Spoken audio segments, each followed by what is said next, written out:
Kaunti ya Nairobi niyo yandikithitie arwaru aria aingi gatigati ka arwaru 72 aria manirirwo umuthi guku kaunti ya Turkana ikiongerera hari namba ya kaunti iria ciandikithitie arwaru wa COVID-19. In Nairobi we have 52 cases. Mombasa 11, Kiambu 7, Isiolo 1, Turkana 1.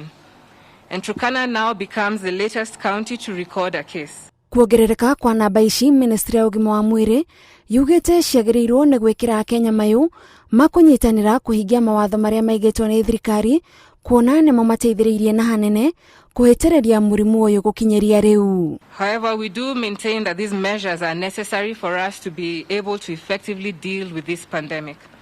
And compliance with these measures has significantly contributed to what our COVID-19 curve looks like today.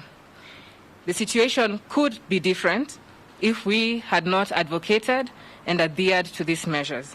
Namba ya kaunti iria ciandikithitie arwaru wa COVID-19 riu ikihinga 29 undu uria thirikari irauga ndirahuthiriria kuona imwe cia kaunti ici riu ni itwikite ugwati makiria. As we continue to combat this pandemic, we would like to remind you that we are still not in a good place. Cases continue to be recorded, and sometimes in very large numbers, and some counties have thus been identified as high-risk counties.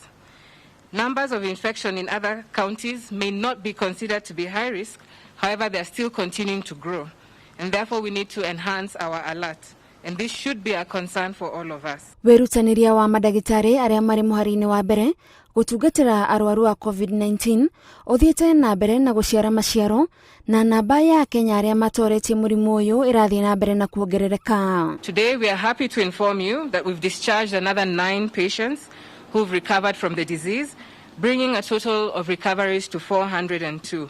And we continue to sincerely be indebted and to thank our healthcare workers for their continued dedication and hard work in ensuring the full recovery of these individuals. Na guku Ministry ya Ugima wa Mwiri igithii na mbere na gutabania ithimi kwa wingi, Akenya ni moritio manyitanire hatari kuhenania niguo rurenda rwa aria mangikorwo na murimu uyu rurumirirwo na uhuthu. I want to assure Kenyans once again that the diagnosis of COVID is not a death sentence.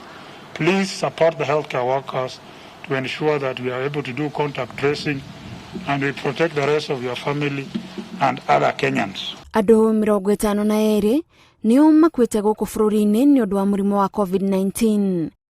Ngirifuatira Inooro TV, njitagwo Gathoni Wanjihia.